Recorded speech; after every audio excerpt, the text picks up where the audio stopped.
Hola. Bueno, estamos grabando. Hoy vamos a continuar con el tema 1. Nosotros ya vimos la guía, la estructura del tema, y a ver si lo podemos acabar. Y si acabamos veremos algunas preguntas de examen o de repaso para que veáis un poco qué es lo más importante. Aquello que hablamos de que el texto suele ser hay bastante información, entonces hay que ver cómo seleccionamos. Y enseguida os daréis cuenta, solo con este tema y con los siguientes, que es muy redundante, que hay mucha información que la vamos a ver muchas veces. Hoy, por el otro día nos quedamos aquí, en la ley de Yerkes-Dawson, pero veníamos de aquí. Ya a finales del 19, principios del 20, hay dos posturas diferentes sobre cómo es la dinámica de las emociones. James Lange proponía que una configuración específica de cada patrones fisiológicos, producían cada tipo de emoción. Además, primero se producía la reacción fisiológica que era percibida por el sistema cognitivo e interpretaba o deducía la emoción que había, leía la emoción que le estaba dando el sistema. Bueno, Cannon-Barr es la otra postura que propone que no hay un perfil específico para cada emoción, sino que la reacción automática y fisiológica es más bien una preparación energética general que no lleva directamente a la emoción, sino que hay que interpretar cognitivamente para ver qué emoción estamos teniendo. Dentro de las líneas de una teoría de Cannon-Barr, de la teoría de preparación general, la no específica, tenemos la teoría general de activación unidimensional, estamos viendo, en la que, como veis en el cuadro de la página 30, la activación hay que interpretarla y en general es una activación inespecífica. Duffy matizó que es toda una disposición en la que todos los sistemas, el sistema nervioso que mueve los músculos y el cuerpo, el sistema nervioso que mueve las vísceras, las reacciones automáticas internas, el sistema nervioso central que controla y el pensamiento consciente tienen que prepararse, reciben la activación periférica y participan mediante cambios en aportar energía, prepararse para responder de diferentes formas. Derivado de esto de la activación, vimos que si la activación es inespecífica y es general una sola, vimos la ley de Yerkes-Dawson, que volveremos a verla, en la que se estima que cuando va aumentando la activación, va aumentando el rendimiento en las tareas. Es decir, a más preparado, a más nervioso estés, más activo estés, rindes mejor. Pero llega un momento que el exceso de activación te perjudica y empieza a bajar el rendimiento. Bueno, creo que hablamos de algún ejemplo. Hay muchos ejemplos. Cuando estáis haciendo una tarea necesitáis cierta activación, cierta preparación, motivación, llamadlo como queráis, y en algunas de ellas ese nerviosismo, esa actitud nos bloquea o nos interfiere con un buen rendimiento, bien, en un momento dado. Dijimos que suele ocurrir que con las tareas más fáciles y más difíciles, el perfil de activación que se permite es diferente. Una tarea difícil, que requiera procesamiento cognitivo, analizar la información, normalmente requiere una activación menor, una activación fisiológica. A más nervioso estéis en un examen complicado, peor. Hay que estar activado, no puede estar medio dormido, pero un poquito. Y viceversa, en una actividad fácil, que requiere poner mucha energía, pero no hay que pensar mucho, admite mucha más activación. Sería este tipo de curva en la que va aumentando el rendimiento con la activación hasta que ya llega un momento que se bloquea. Bueno, esa ley es bastante intuitiva y la veremos más de una vez. Y nos quedamos ahí. Entonces, siguiente autora que nos nombran.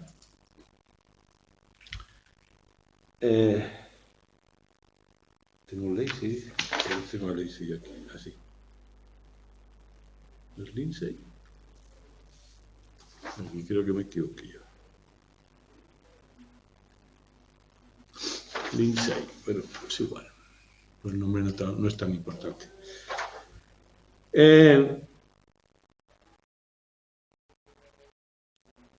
Malmo. No quiero. Ah, no, vale, puede que esté bien, perdón. Es que esto es el punto siguiente, no, está correcto. Aquí acabaríamos con el punto de vista de Lindsay, que dice que la activación es una especie de sincronización cortical, es decir, que estamos en un estado de equilibrio, de armonía, un ritmo normal, y cuando hay un estímulo especial, una sensación de alarma, hay una desincronización en el que aumenta, bueno, es parecido a los estados de mayor activación. Cuando estamos durmiendo, sabéis que hay unas ondas cerebrales, bueno, pues cuando estamos más despiertos son diferentes y parecen a esas. Y la parte del cerebro que nombraremos muchas veces la biología, la formación reticular, la que se encarga de mantener esa activación cuando es necesaria. Y esto explicaría en parte por qué niveles altos de activación reducen el rendimiento. El análisis de la información del estímulo requiere cierta calma y un exceso de activación en la formación reticular perjudicaría exactamente a eso, a la propiedad informativa del estímulo. Eso lo Jeff y Malmo nombran, pero ya os digo que no es, son detalles, ya veréis. Y bueno, ya hemos visto que toda la parte, la teoría unidimensional, inespecífica, pues vamos a ver cómo funciona. Para ley sí que está bien aquí. Vuelvo a borrar esto.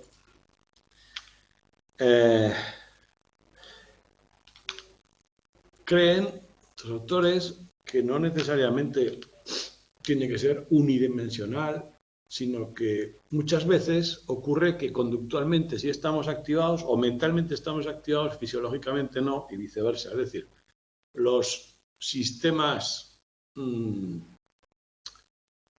los tres sistemas principales que estamos nombrando todo el tiempo, el cerebro cognitivo, la fisiológico, las vísceras, y la conductual, activación para la acción, pueden estar perfectamente en diferentes sintonías, uno activado, uno más, uno menos. Por lo tanto, si hay una disociación, esto lo llamamos fraccionamiento direccional, cada uno en una dirección, es una prueba de que no tienen por qué ser unidimensionales, sino que podría ser que funcionan de forma independiente, fueran multidimensionales. También, otra prueba a favor, es que en determinados estímulos, en determinadas situaciones, pueden producir diferentes emociones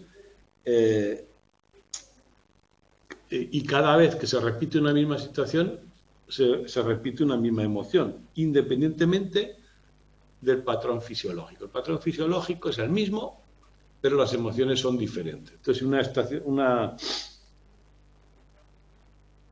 una estación, o sea, perdón, llevo las palabras cruzadas. Una situación un estímulo genera el mismo patrón y siempre que hay esa situación se repite una emoción. Quiere decir que es más de dependencia situacional, que no necesariamente los patrones que correlacionan, los que tendrían que ser parecidos, sino que hay especificidad estimular. Cada estímulo proporciona una emoción diferente. Bueno, las dos pruebas iniciales, a favor de la multidimensionalidad y en contra de lo que hemos visto hasta ahora, es diferentes códigos de activación pueden ser completamente diferentes, y luego que las situaciones son muy específicas en los patrones que generan, por lo cual tiene que haber un reconocimiento de la situación, una reacción a la situación, que no es una mera puesta en alarma, ¿no? Una mera reacción, una activación energética, sino que reconocemos la situación y reaccionamos con un patrón muy concreto. Por lo tanto, va en contra de la unidimensionalidad.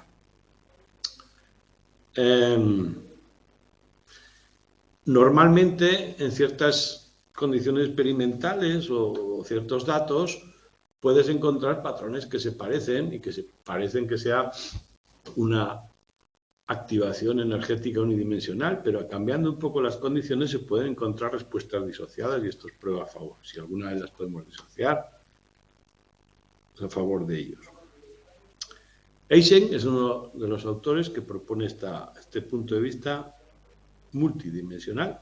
Eysenck propone dos tipos de sistemas, unos que se dirigen a dar energía a la reacción emocional y otros para dar dirección, dirigirla.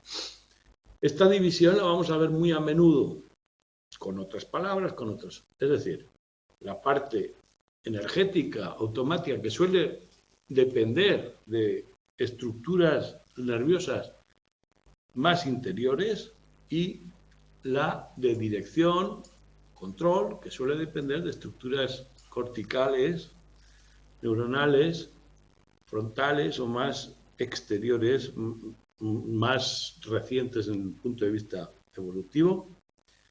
Si pues, lo vamos a ver a menudo. Normalmente la estructura, el sistema límbico, que ahora veremos también en detalle, ya vimos un pequeño detalle, es el que suele conectarse con la activación fisiológica. Y el cortical, es decir, la activador reticular. Gray propone otro modelo en los que hay diferentes estructuras cerebrales que procesan diferentes tipos de información, el de aproximación, el de inhibición y el de lucha o huida. Activación hacia algo, el VAS. El de inhibición, no hacer nada cuando... la inhibición es una actividad tan difícil como la activación, ¿no? Hay un esfuerzo, inhibir la conducta, quedarnos quietos ante determinados peligros, y el de lucha-huida cuando vemos una situación que son sistemas diferentes. Por lo tanto, multidimensional. Los estudios con animales a favor de esta postura, también con seres humanos, se han encontrado correlatos fisiológicos centrales y del sistema autónomo, actividad electrodérmica de la piel, o sea, todos estos estudios los veremos a menudo. Lo que hacen es lo que proponía James Lange, buscar patrones de activación específica para cada emoción. Ya los veremos luego más en detalle. Y últimamente tenemos aportaciones más precisas de la neuropsicología, pues que las veremos también, con las características de cada una, el análisis del flujo sanguíneo, de la actividad cerebral mediante el análisis del flujo sanguíneo, la emisión de positrones y varias técnicas recientes y de alta precisión.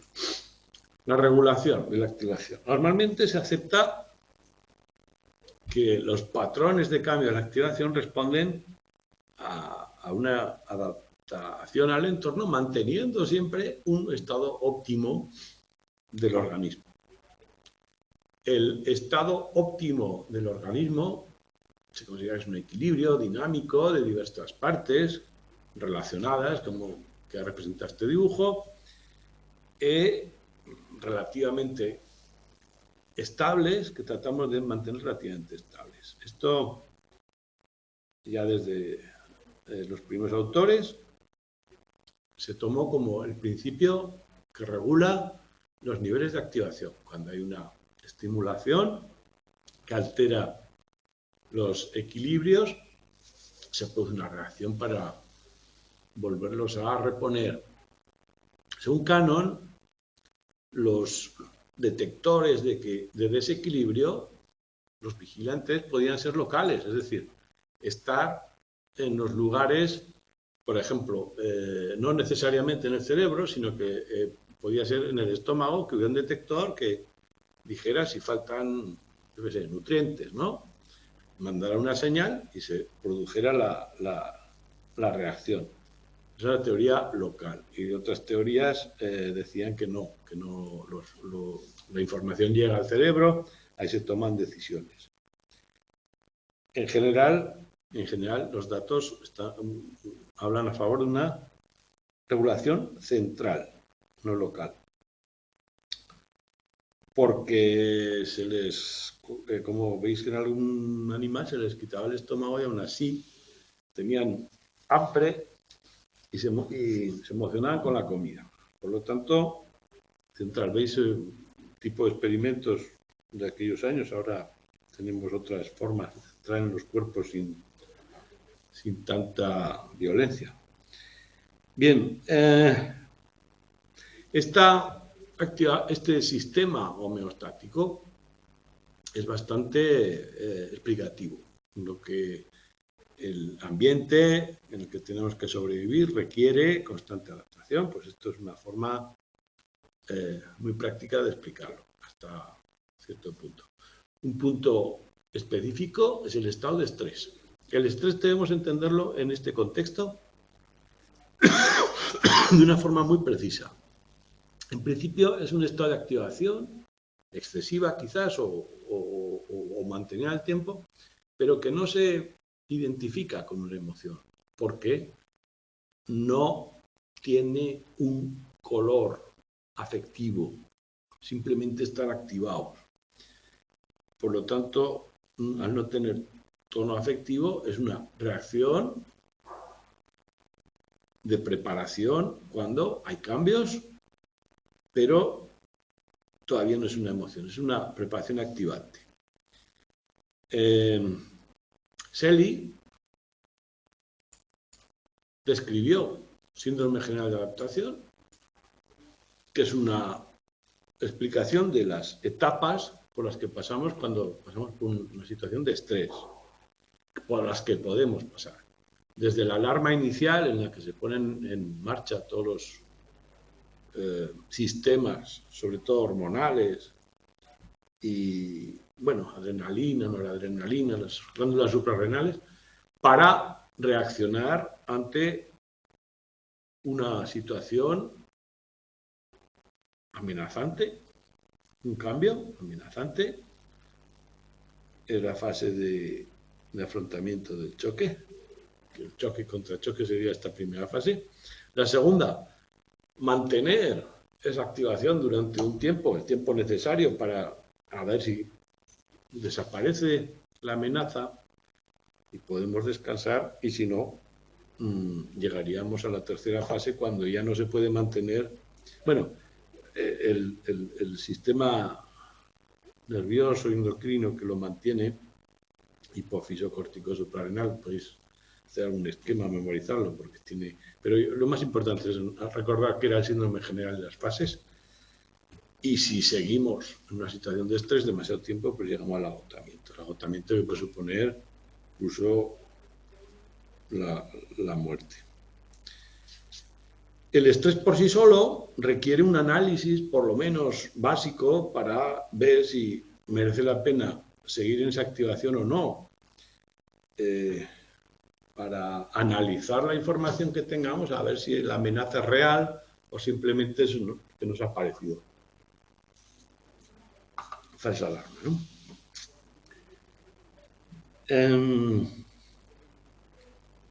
También para reconocer señales que pueden suponer una amenaza y activarnos en preparación, es decir, prevenir también. Prevenir ciertas consecuencias. A veces hay secreciones hormonales preparatorias y veremos unas estructuras que vamos a ver a menudo que inhiben el hipocampo y excitan la amígdala. La amígdala tiene que ver con una reacción fisiológica, preparatoria, más inespecífica, y el hipocampo suele estar conectado con las reacciones corticales de más alto nivel. La amígdala tiene reacciones más emocionales inconscientes, más conectada con reacciones emocionales inconscientes, con recuerdos también, reacciones automáticas ante recuerdos. ¿Habéis pasado alguna vez miedo con algún estímulo? Aunque no lo recordéis, probablemente la reacción de miedo estará disparada por la amígdala, mientras que el hipocampo es la parte del recuerdo consciente. Entonces, ante la preparación ante una situación después puede ocurrir que haga eso, inhibir la parte consciente y activar la amígdala. Y la amígdala influye en la forma en que analizamos y procesamos la información. Ahora bien, lo contrario no ocurre. El procesamiento consciente de la información solo puede afectar la reacción de la amígdala al final de un proceso. La primera reacción es de la amígdala. Es automática y se basa en recuerdos, reacciones inconscientes.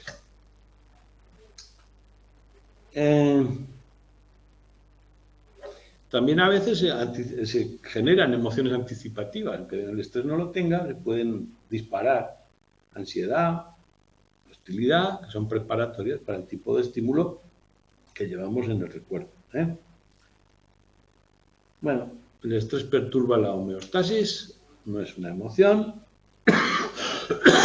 El síndrome general puede pasar por esas fases y, como hemos dicho, a través de recuerdos inconscientes de la amígdala es como se regula normalmente. Luego, un concepto importante, aunque fácil, la alostasis, por comparación con la homeostasis. La homeostasis parece que tiene una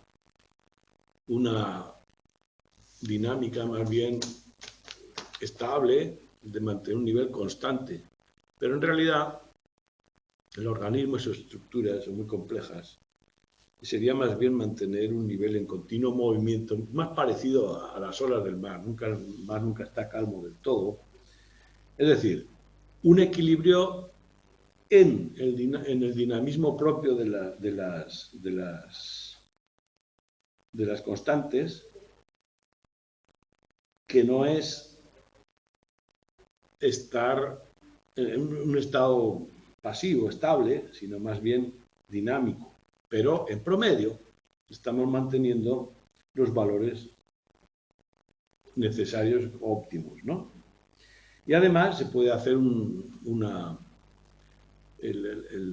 trabajar de esta forma puede ayudar a prevenir, hacer reacciones contracíclicas. Cuando vemos que una constante está subiendo en exceso, tratar de bajarla a tiempo, anticipar, ver los datos con cierta anticipación y reaccionar. Bueno, pues el organismo predice, trata de predecir, trata de ser eficaz, por lo tanto, reaccionar a tiempo y en la medida justa. El ambiente es cambiante y hay que recibir información todo el tiempo, hay que estar siempre viendo el feedback. Todos los sensores tienen que trabajar a una, pero cada uno tiene que recibir su propia información. Los efectores, los que hacen la conducta, lo mismo. Y las hormonas o reacciones de todo tipo, fisiológicas, deben adaptarse. Bueno, pues el término es sencillo de entender, pero tiene sus límites. Siempre los recursos pueden llegar hasta cierto punto, no se puede predecir todo, y por lo tanto, de alguna forma, de aquí vamos apuntando una cosa que veremos luego a menudo, que necesitaremos un control central. No todo se puede regular por controles periféricos más o menos autónomos, sino que debe haber un lugar donde se decida cuál es el suceso más probable, la reacción más ecuánime o más que mejor se pueda adaptar y cómo va a evolucionar en el tiempo para regular nuestra reacción. Y todo eso depende de mi historia, de lo que yo sé, lo que he aprendido, por lo tanto es un mecanismo central. De alto nivel, llamémosle así. Bien. Con todo lo que hemos visto hasta ahora, llegamos al punto que dice, vamos a definir pues una emoción. Hemos visto las primeras aproximaciones, la parte de la activación y la definición, aunque ciertamente completa. Bueno, también os pongo aquí las partes que hemos nombrado hasta ahora, ¿no? La amígdala, el hipocampo, las relaciones de la amígdala con los sensores diferentes de las vísceras, de los músculos, el hipocampo con su relación con el córtex en las conexiones neuronales y su relación con la memoria. Todas estas estructuras las vemos todo el tiempo. El sistema límbico, que se le llama a todas estas estructuras que estoy viendo aquí. El cerebro desde fuera tiene los módulos. Supongo que si habéis dado la fisiológica tenéis bastante información, pero yo tiendo a, aunque aquí vamos a dar información muy repetitiva, que al final son siempre 2 o 4 estructuras, pues una codificación visual ayuda a recordarlo, ¿no? Bueno, lo dejo aquí, la iremos usando. Si os fijáis ahora entramos en esta fase. Hemos visto antecedentes evolutivos, filosóficos, los fisiológicos en la activación, las teorías primas y la definición que nos propone, bueno, las categorías de definiciones de emoción que nos proponen Klein-Gina y Klein-Gina. Las he tratado de resumir aquí. Simplemente nos dice que cada autor lleva el concepto al terreno que más le interesa y que hay definiciones de todos estos tipos, fijaos cuántos hay, 11 por lo menos, que no son difíciles de entender. La categoría afectiva, aquellos que las ordenan en función de el placer, el hedonismo, el sentimiento subjetivo que tenemos en ellas. También lo fisiológico, por supuesto, pero lo principal es a dónde nos llevan. Los cambios corporales y el sentimiento. Las más de tipo cognitivo priman la percepción, valoración, catalogación o etiquetación de las emociones, que es un proceso que también la conlleva. Fijaos que no es que una definición descarte lo otro, sino que pone primero lo suyo. La tercera, la que habla de los estímulos externos como la base principal de las emociones. Somos más reactivos. Aquí he pintado, se supone que es un estímulo positivo, hedónico y otro negativo. Bueno, como símbolos sirven. Las que se basan en la reacción fisiológica, los diferentes parámetros. La emocionalidad expresiva, no tanto el sentimiento, sino cuanto lo que mostramos, respuestas faciales, musculares, posición del cuerpo y esas cosas. Otra, la disrupción que supone una emoción. Una emoción es un cambio inesperado y normalmente presenta un desequilibrio, un problema para el organismo, bueno, pues las que ponen el énfasis en la disrupción. Las que ponen el énfasis en la adaptación. Las emociones sirven para priorizar, como decíamos en el primer capítulo, es un sistema de alarma, sirve para priorizar qué es lo importante y solucionarlo, por lo tanto, para organizar y priorizar. Otras que son multifactoriales, en las que ponen que son las que aceptan el papel de todo ello y le dan diferente peso, pero está todo más o menos en un plano de igualdad. La restrictiva, que dice, vamos a ver que es una emoción por comparación con otros procesos. No es motivación, no es memoria, no es aprendizaje, pues vamos a ir acotando. La motivacional, que casi las fusiona, en este caso sería lo contrario que separarlas, es emoción y motivación, suelen ir juntas, es decir, la motivación es el proceso de preparación, energización para la conducta, de plantear metas, y la emoción es las consecuencias, todas asociadas, que nos llevan a eso, las consecuencias de eso que suelen ir en paralelo, por lo tanto, aquellas definiciones que la casan con la emoción, y por último, las definiciones que niegan la idea de emoción como algo útil. Y de ahí tenemos una definición en la que se acepta. Hay factores subjetivos, sistemas neuronales, hormonales, fisiológicos, que dan lugar a generar procesos cognitivos, valoraciones, reacciones. Es una multidimensional, sin ningún problema, eso sí que lo admite todo el mundo, el peso es muy diferente. Ya está. Esto tenemos una definición, o la parte de la definición. Lo que nos cae el tema, y hay mucho detalle aquí, son las tres posturas actuales, bueno, no tan actuales, la conductual es más bien histórica, pero hay gente que está en ella, pero si miramos a los autores, el punto de vista genérico. Si nos centramos en la conducta externa, en los aspectos corporales que se puedan medir o en los aspectos cognitivos. Respecto a la primera, las teorías conductuales tienen un origen en los años del conductismo, en el que la emoción no era parte de la agenda, pero sí las consecuencias emocionales en algunos tipos de aprendizaje. No sé, si estáis dando aprendizaje lo sabréis, si lo habéis dado también. Pero en los tipos de aprendizaje básicos que estudiáis en esta asignatura en aprendizaje son estos que hay aquí. Le llamamos condicionamiento clásico a asociar una señal con un estímulo que de por sí tiene una importancia vital y al final la señal produce una reacción parecida a la que produce el estímulo importante, vital.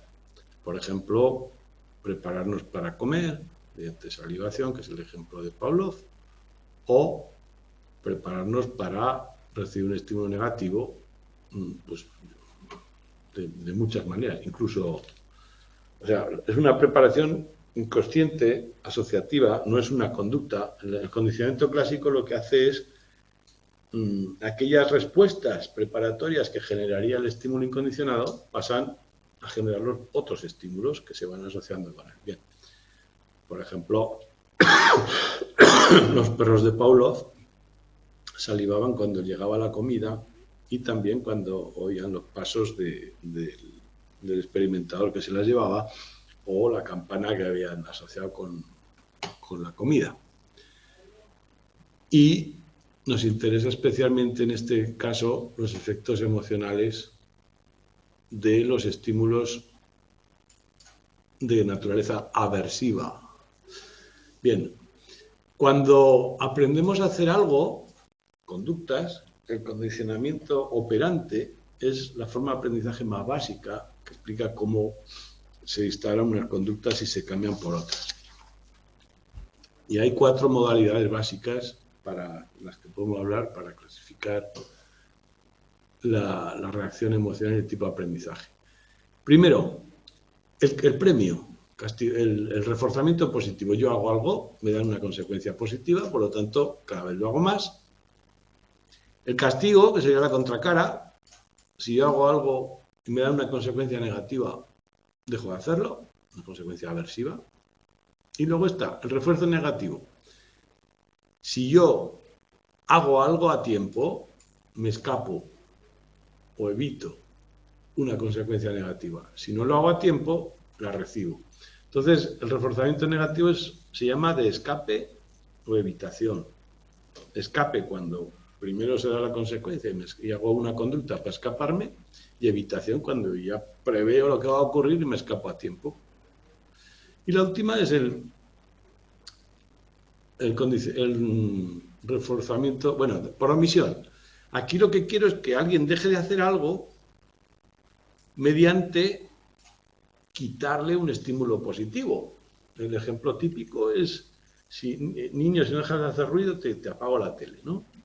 La idea es que deje de hacer algo molesto, no queremos que haga, y para eso, en vez de castigarlo, le quitamos algo que ya tiene, algo positivo. Bien, pues en estas dos, aunque las teorías de aprendizaje no entraban en la operación mental, en estas dos, las consecuencias aversivas generaban reacciones emocionales, y los mismos teóricos del aprendizaje concibieron o vieron que había unas reacciones, efectos emocionales que distorsionaban también la capacidad de aprender. Bueno, pues ahí estamos.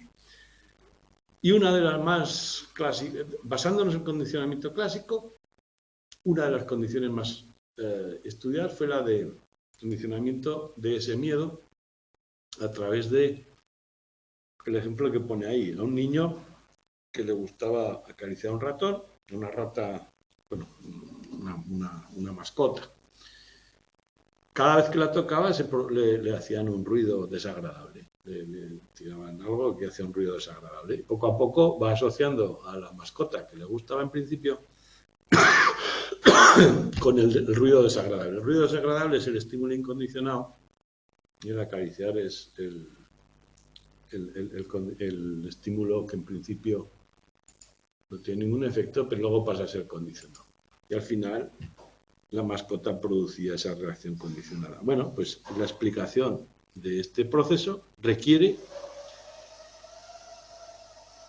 una emoción intermedia que, como veis aquí, ante un estímulo aversivo, el estímulo incondicional suele producir miedo, el ruido, una amenaza,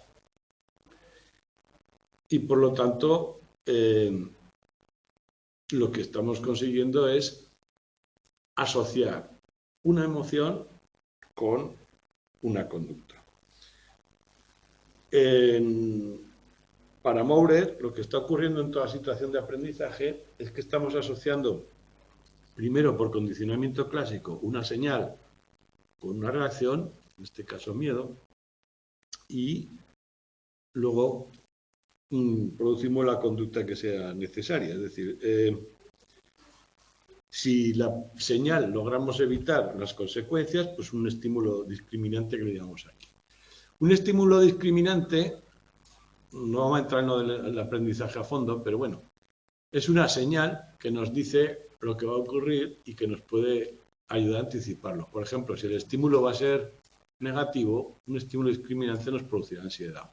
Si la consecuencia va a ser positiva, un estímulo discriminante nos producirá esperanza, sabiendo que nos va a dar algo bueno.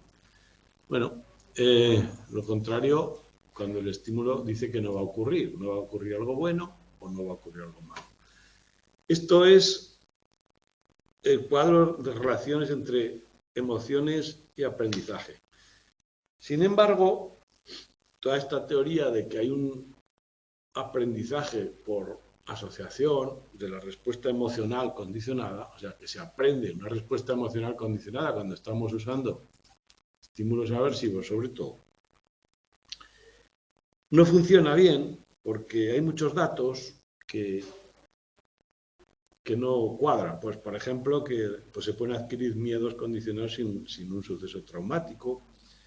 Las fobias, es decir, los miedos a cosas que no deberíamos tenerla, ocurren a menudo sin que haya pasado nada y a veces persisten y no se extinguen. En el aprendizaje, a la larga, cuando ocurre algo sin consecuencias, se extingue el aprendizaje. Bueno, pues hay fobias, según la teoría bifactorial de Maurer, en un condicionamiento clásico, esto sería la descarga, producirá una respuesta que se asociaría a un estímulo neutro, como un sonido después. Entonces, en cualquier situación de condicionamiento operante estaría ocurriendo una señal que dice que va a ocurrir algo bueno o malo. Si el condicionamiento operante es del tipo de los que nos dan premios, algo bueno, pero si es de estos dos, de los malos, entonces hay automáticamente una reacción emocional negativa y eso condiciona la respuesta. Bueno, las predicciones que hace este cuadro de Maurer no se cumplen siempre, las fobias no se extinguen y además las respuestas fisiológicas son lentas de activar y es muy difícil que puedan influir en una respuesta que suele ser muy rápida, la respuesta de evitación.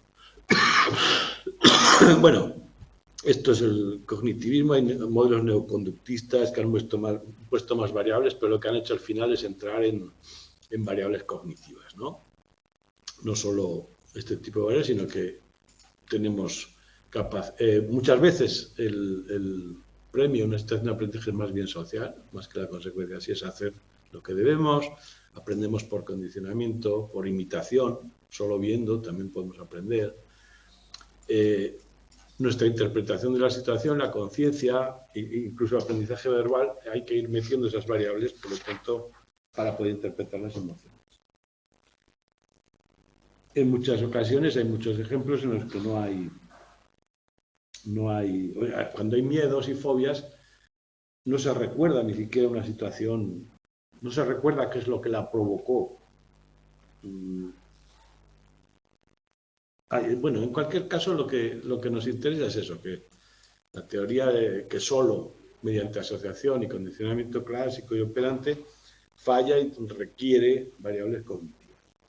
Eysenck nos propone también que ¿por qué no se da la extinción? Bueno, pues porque muchas veces hay respuestas que de por sí son motivacionales, son respuestas preparadas para el organismo y esas no se van a extinguir nunca.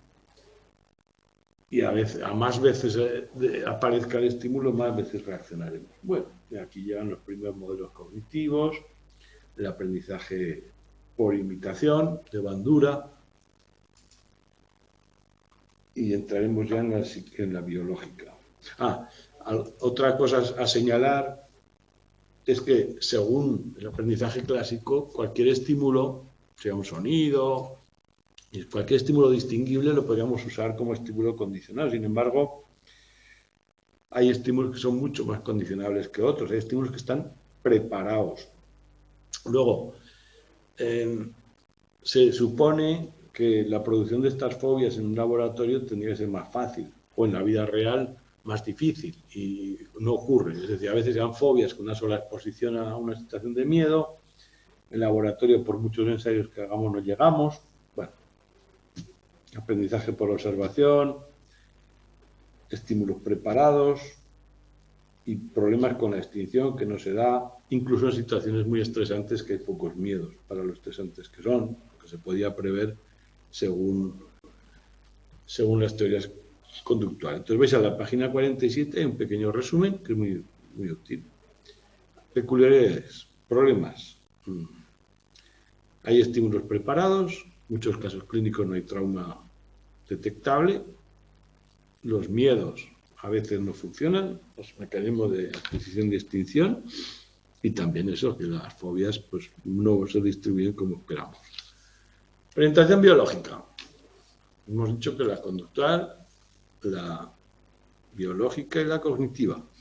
Aquí hay muchas estructuras, pero veréis cómo se repiten, y luego veremos, si hay tiempo, las preguntas. Partimos de la herencia darwiniana para poder estudiar en cualquier organismo de animales variables importantes para nosotros. Las emociones primarias y su reacción, los cambios corporales son similares, por lo tanto podemos establecerlo.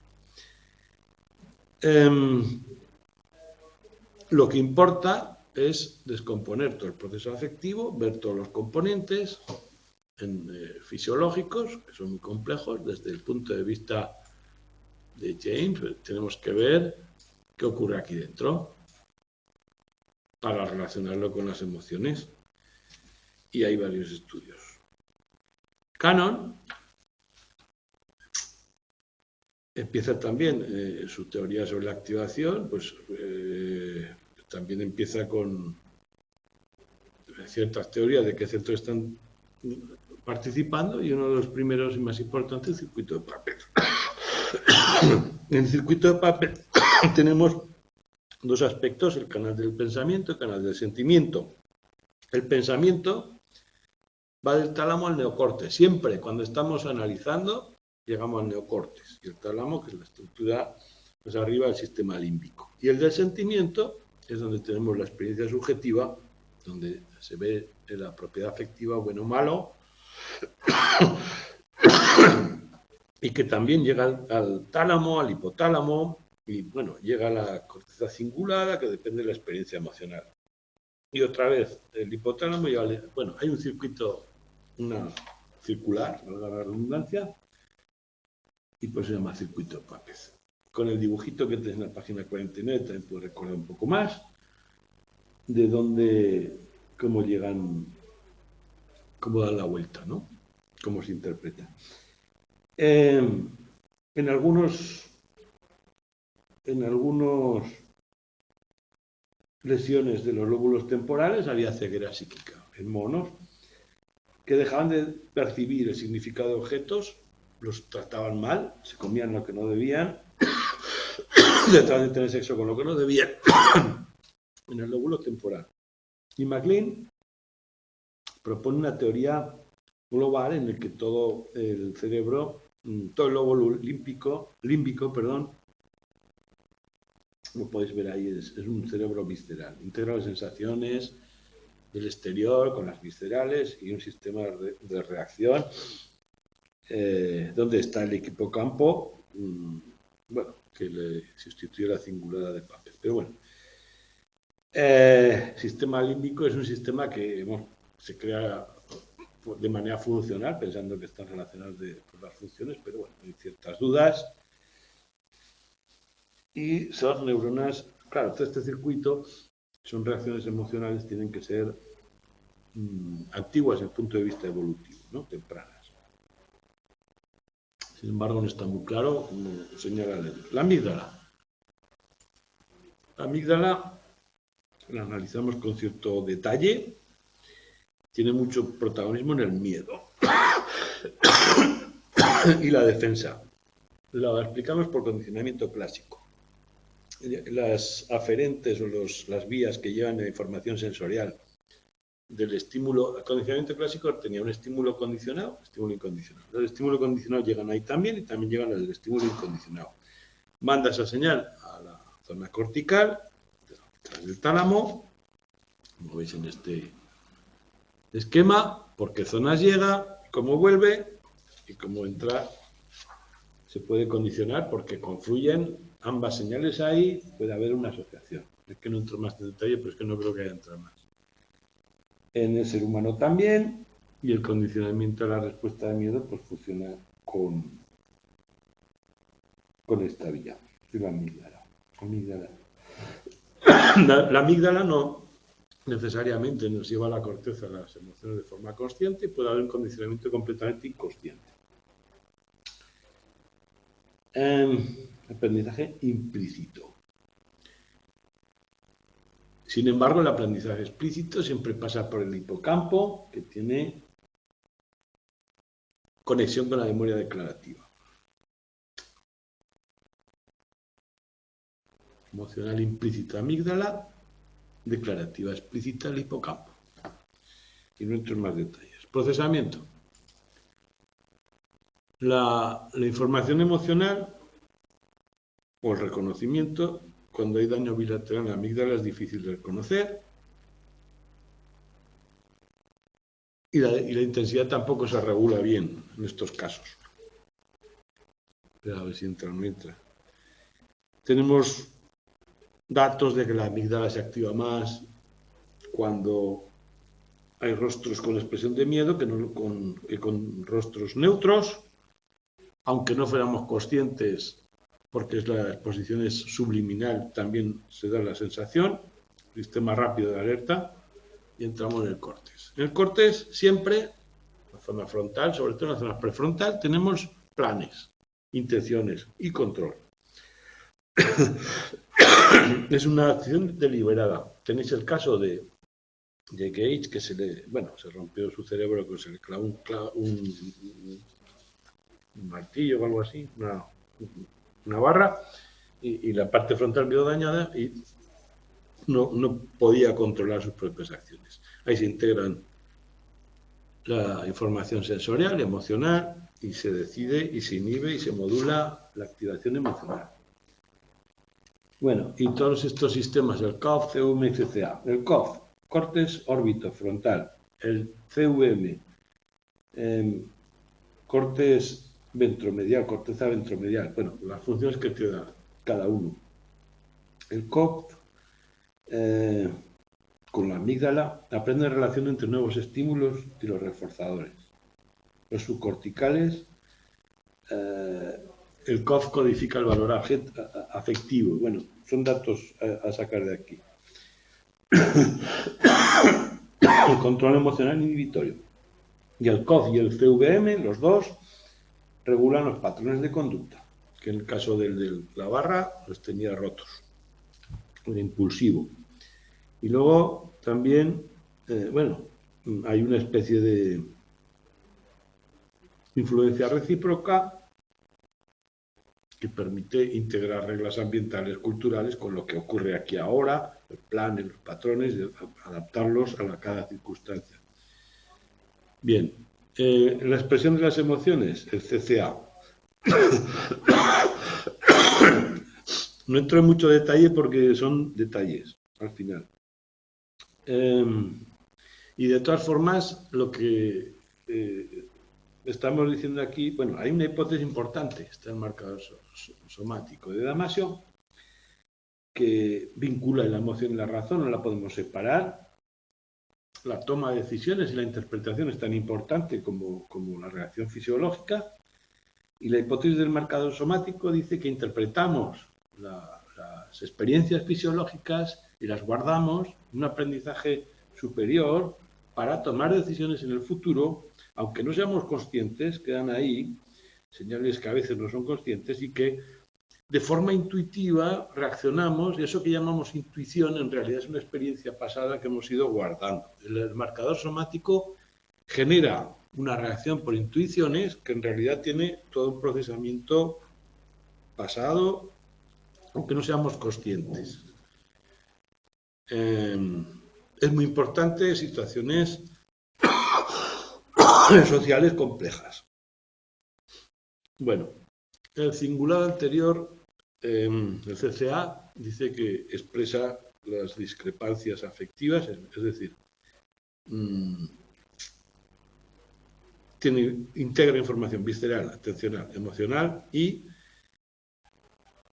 digamos que tiene una parte que se utiliza más en la sección afectiva y otra en la cognitiva.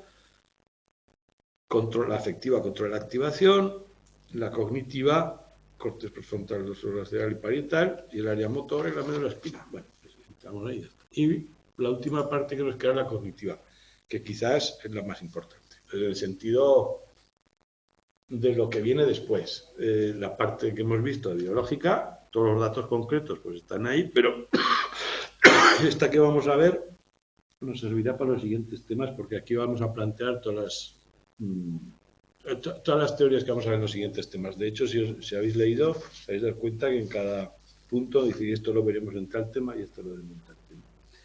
Aquí partimos de que la parte cognitiva no es diferente de la fisiológica, sino que participan y que siempre hay un procesamiento de información. En toda emoción siempre hay algún tipo de procesamiento. La actividad cognitiva debe evaluar y ver si son relevantes, darnos cuenta de lo que está ocurriendo, la reacción del cuerpo, que tiene que ocurrir también, pero de una forma integrada. Necesitamos todo esto para poder interpretar y reaccionar. Este es el punto de vista, ¿no? No necesariamente todo es consciente, aunque nos podemos quedar en la conciencia, entonces sería la percepción de la conciencia, pero también hay una interpretación muchas veces automático y no consciente. Lo voy a dejar aquí, el próximo día lo acabaremos, para no entrar más.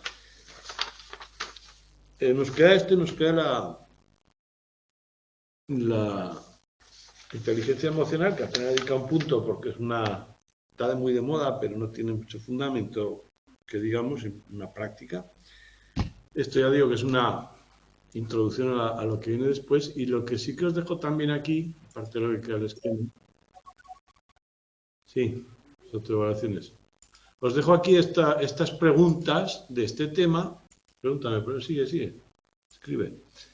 Que son todas de este tema, por lo tanto, para acotar un poco, ¿no? Como sabéis, son preguntas de dos opciones.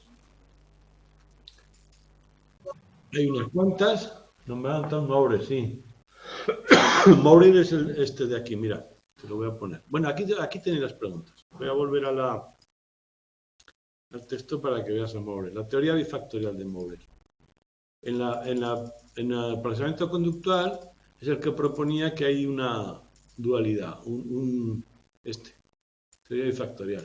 Hay un condicionamiento clásico del miedo por asociación y que en las respuestas luego de evitación siempre hay una reacción emocional intermedia que generaba la respuesta. Ahí. No sé qué decía en la pregunta de autoevaluación, pero ahí lo tiene.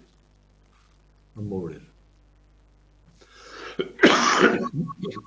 Bueno, el próximo día acabaremos con la parte cognitiva, que es la parte más sustanciosa de cara al futuro, y seguiremos con el tema 2.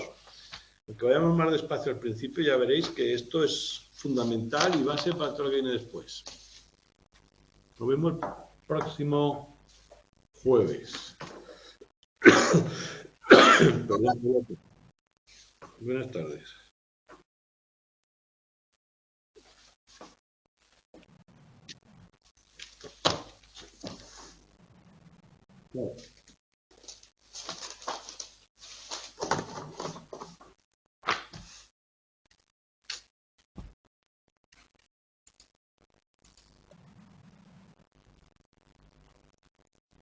Gracias, hasta luego.